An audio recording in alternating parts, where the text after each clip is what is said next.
Hi guys, welcome back to the channel. Today we're giving you a tour of Highway 2000 North-South leg.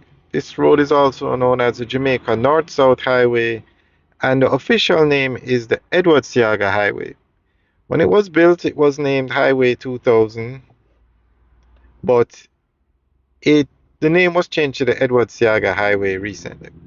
Now this road takes you from Kingston to Ocho Rios and it's a toll road. It's actually the most expensive toll road in Jamaica in terms of how much you pay.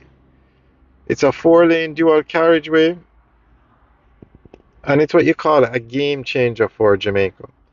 Usually, if you drive the old road from the Bogwalk Gorge through Linstead, Yoaton, over Mount Rossa, through Fern Gully into Ocho Rios, it could take between an hour and a half and 2 hours.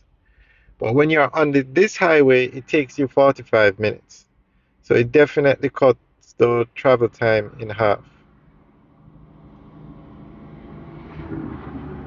Alright guys, enjoy the tour. Remember to like, share, and subscribe. Have a good day.